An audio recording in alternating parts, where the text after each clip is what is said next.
नमस्कार दोस्तों, यादों के गुल्लक के इस सफर में आपका स्वागत है। दोस्तों, कल के वीडियो में हमने बात करी थी 51 शक्तिपीठ की, जो भारत, पाकिस्तान, नेपाल, बांग्लादेश और श्रीलंका में स्थित हैं।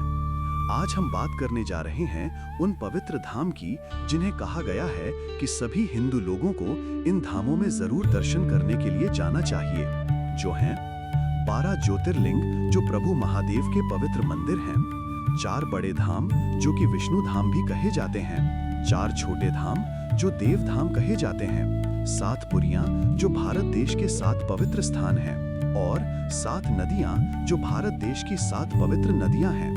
दोस्तों, मेरा आपसे अनुरोध है कि यदि आपने हमारे चैनल को सब्सक्राइब नहीं किया है तो हमारे उत्साहवर्धन के लिए हमारे चैनल को सब्सक्राइब कीजिए, साथ ही साथ हमारे वीडियो लाइक और शेयर भी कीजिए।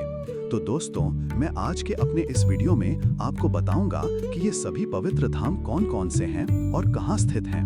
दोस्तों, पहले मैं आपको बताता हूं 12 ज्योतिर्लिंग जो प्रभु महादेव के पवित्र मंदिर हैं।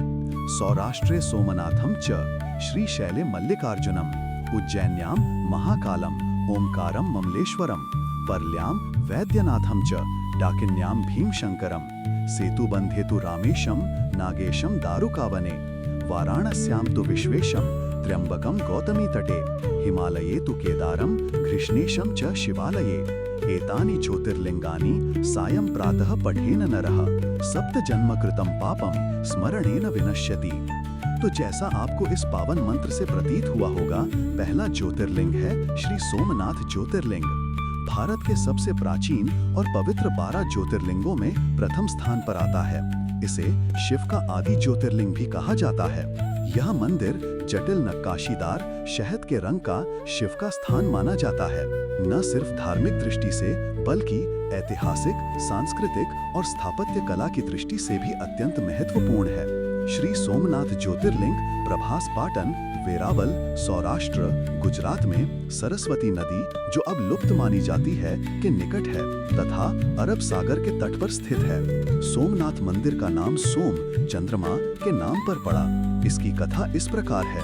चंद्रदेव ने दक्ष प्रजापति की 27 कन्याओं से विवाह किया, लेकिन वे केवल रोहिणी से विशेष प्रेम करते थे। इससे नाराज होकर दक्ष ने चंद्रदेव को क्षय रोग, जिसमें शरीर क्षीण हो जाता है, का श्राप दे दिया था। चंद्रमा ने ब्रह्मा जी की सलाह पर प्रभास तीर्थ सोमनाथ में आकर भगवान शिव की कठोर तपस्या की। शिव जी प्रसन्न हुए और चंद्रमा को अपने ज्योतिर्लिंग रूप में दर्शन दिए और श्राप से मुक्ति दिलाई। तब से यह स्थान सोमनाथ कहलाया, यानी चंद्र का स्वामी। श्री सोमनाथ मंदिर, यह स्पष्ट नहीं है कि सोमनाथ मंदिर का पहला संस्करण कब बनाया गया था। अनुमान पहली सहस्राब्दी की शुरुआती शताब्दियों और लगभग 9वीं शताब्दी ईस्वी के बीच भिन्न है। भारत के सबसे अधिक बार तोड़े गए और फिर से बनाए गए मंदिरों में गिना जाता है। प्रसिद्ध फारसी विद्वान अल बिरूनी द्वारा मंदिर के विस्तृत विवरण ने संभवतः इसे विभिन्न क्षेत्रों में प्रसिद्धि दिलाई। 1025 के अंत या 1026 के प्रारंभ में वर्तमान अफगानिस्तान के एक क्रूर आक्रमणकारी महमूद गजनवी ने इस मंदिर को निशाना बनाया। उस समय मंदिर इतना समृद्ध था कि कथित तौर पर इसमें 300 संगीतकार, 500 नर्तकियां और 300 नाई कार्यरत थे। महमूद ने 2 दिनों की भीषण लड़ाई के बाद शहर और मंदिर पर कब्जा कर लिया, जिसमें अनुमानतः 70,000 रक्षक मारे गए। इसके बाद उसने मंदिर की अपार संपत्ति लूट ली और संरचना को नष्ट कर दिया। इसने विनाश और पुनर्निर्माण के एक चक्र की शुरुआत को चिन्हित किया, जो सदियों तक जारी रहा।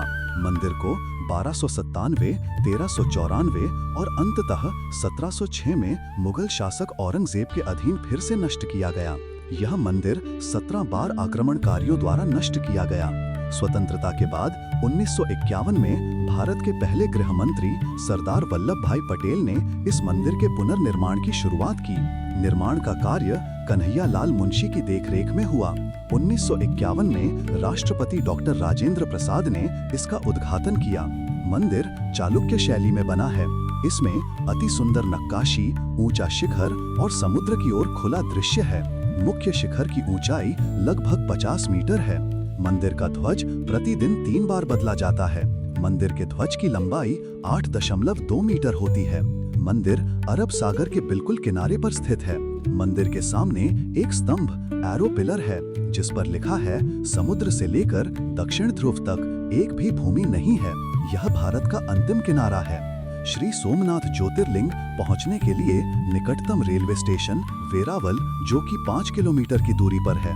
निकटतम एयरपोर्ट दीव है जो कि 85 किलोमीटर की दूरी पर है तथा सड़क मार्ग के लिए स्वयं का वाहन या गुजरात के प्रमुख शहरों से बस सेवा उपलब्ध है। यहाँ स्नान और दर्शन करने से पुण्य और पापों से मुक्ति मिलती है। महाशिवरात्रि, कार्तिक पूर्णिमा और श्रावण मास में विशेष मेले लगते हैं। मंदिर में आरती, अभिषेक और रुद्राभिषेक की व्यवस्था होती है। दोस्तों, सोमनाथ मंदिर दर्शन के लिए सबसे अच्छा समय अक्टूबर से फरवरी तक के ठंडे महीनों का है। हालांकि यह स्थल साल भर खुला रहता है। दर्शन के लिए प्रातः 6 बजे से रात 9 बजे तक मंदिर खुला रहता है तथा यहाँ दिन में 3 बार आरती होती है। सुबह 7 बजे, दोपहर 12 बजे, रात 7 बजे। दोस्तों, यहाँ रात में लाइट एंड साउंड शो जिसे सॉ ए लुमियर भी कहा जाता है होता है। इसमें मंदिर का इतिहास दिखाया जाता है। दोस्तों, क्योंकि ये वीडियो बहुत लंबा हो जाएगा इसलिए दूसरे ज्योतिर्लिंग श्री शैलम मल्लिकार्जुन के बारे में हम कल के वीडियो में बात करेंगे। धन्यवाद। ओम नमः शिवाय।